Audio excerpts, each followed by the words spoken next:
If you're thinking about working with a private label manufacturer, I want you to stop right there because this is the episode that's for you. Yes, you. Before you send a single email or sign a quote, these are the 7 things you absolutely need in place. Since we do everything in steps, that's how we're gonna break it down. Because if you miss even one, you'll waste money, delay production, or you'll end up with a product that doesn't fit your vision or what you really want. So let's walk through exactly what you need before talking to any private label manufacturer. Of course, we are back with another episode with me, your boy, Mr. CPG 101, Eric, where we make the business side of CPG goods a lot more easier and simpler to understand. For today's episode, we're going to discuss private labeling, the fastest way to get your brand on the shelf, but only if you're prepared, because it moves quick. In this episode, I will give you a step-by-step checklist. Yes, a checklist, so you can walk into those conversations with those private label manufacturers like a founder who knows the game, like a founder who understands, and like a founder that went from not knowing a lot to now you know a lot. That's what this checklist will do for you. Step 1. What is private label manufacturing? If you don't know what private label manufacturing is, it's someone who already has the formulas, already has the ingredients, and they already have the production systems in place to create what you're looking for. All you have to do is go in there and choose one of their stock formulas, and then you add your branding to it that you created, and you add it to their packaging.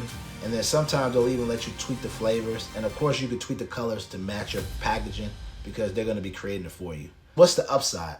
It's a low startup cost, no need to invent anything from scratch because you'll be picking out their formulas.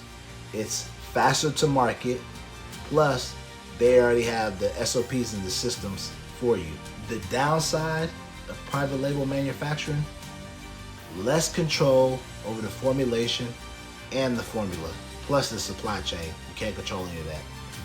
Plus, you're one of many brands using the same formula that other people are using as well too. That's another problem.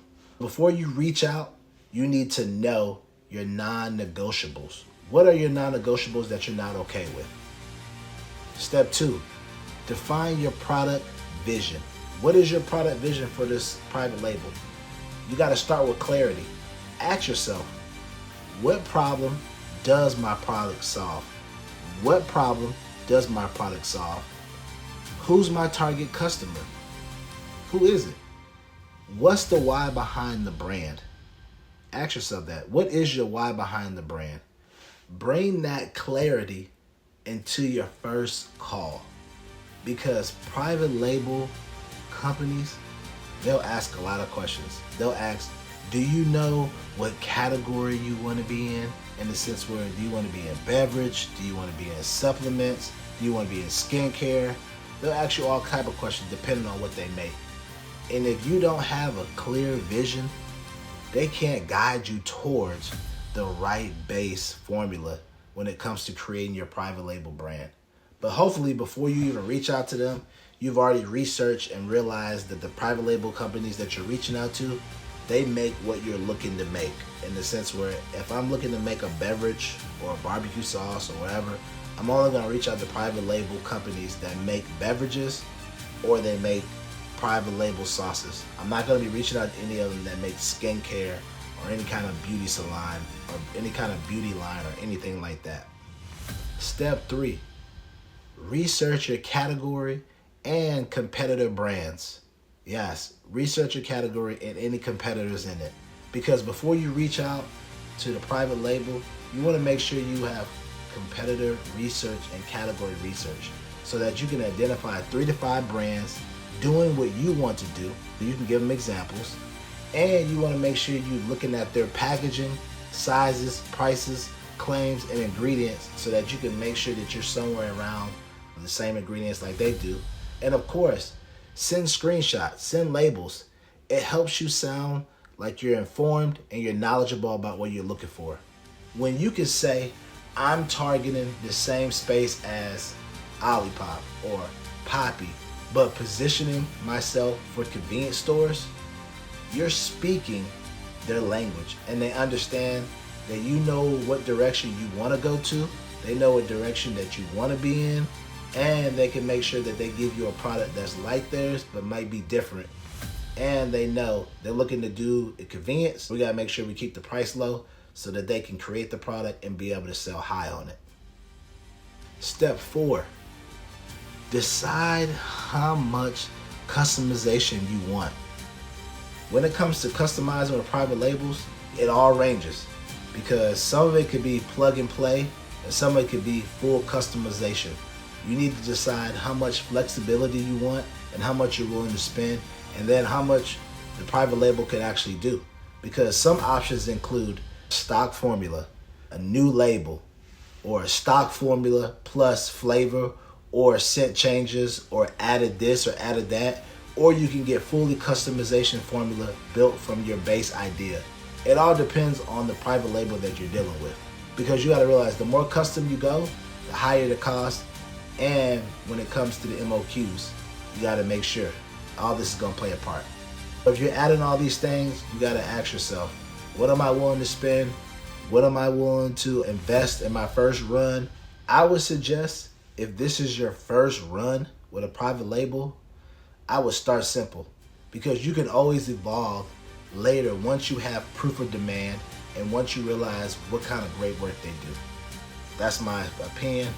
That's what I would do. I would start small, and then after they give you a couple runs or you get your first run, you see how it feels, you see how it tastes, you see what it looks like, then you can start evolving with them, changing up or trying different things. But start off small because even though they may give you a sample in the beginning before you start ordering, the sample could be different from what you ordered and you might not like it. Or you start small, get 300, you go find another private label that tastes better, better price, better everything. Instead of spending all your money getting 5,000 with the first one, you can go get more with the second one because you like the more options they have and how it tastes and how it looks and how it feels. Step 4, know your order size and budget. It's going to be needed. Before you start selecting a private label company, ask them about their minimum order quantities, their MOQs, what I just said a few minutes ago. Because once you're okay with that process, then comes the most important step. Always ask for a sample. Like what I'm telling you, you gotta ask for a sample. Because some private label companies will send you a sample for free, and then some might make you pay for it. I'm just being honest, they'll ask you to pay for it. Any way it goes, pay for the sample because you do not want to be placing an order of 1,500 cases of product for something that doesn't taste good or something that doesn't look good or something that's not what you want. You don't want that at all. All private label companies, since they are private label, they have a price range for all their products. Since you will not be the first person ordering or buying from them. That is why it's good to ask all of your questions to make sure this is the company you want to work with. Because each company charges more and some charge less depending on what it is. It's all the same goods, but all formulas aren't the same and everybody doesn't offer the same thing. You got to make sure you're getting the best for your price budget, and you got to make sure you're getting the best for the taste that you're looking for. Some people only offer honey barbecue in glass. Some people only offer honey barbecue in plastic. You have to make sure and ask yourself, do I want glass or plastic? Those things make a difference. You're gonna have to do some looking around, definitely getting on Google and finding different private label brands when it comes to what you're looking to create or what you're looking to have made for you, or I should say have private label made for you. Step 5. It really can be step 5 or it can be step 4. It all depends on the person and what step you really want to do first. This step is preparing your brand assets for the private label. And that would include having your logo plus your label and what design having your brand colors and having any kind of writing with it, your product name plus your tagline, and then you'll also will need your UPC codes. If you don't have any, you can buy them from gs1.org, and you'll need your social media handles and your website so that you could put on your labeling and packaging so that when people try your product, they know exactly where to go to buy more or to leave reviews or to tag you in any social media posting. Step 6, you gotta gather your legal and business essentials. Yes, you gotta have your paperwork in order, because before you reach out, make sure you have an LLC or a business registration just in case. The second thing you want to have is a business bank account. It comes in handy because after you get your product ready, you want to start selling. You want to have product liability insurance, of course, 1 to 2 million, and you want to have your trademark filed or pending. Plus, lastly, you want to have a sales ID or a reseller certification, because depending on who you deal with, private label, they might ask for that.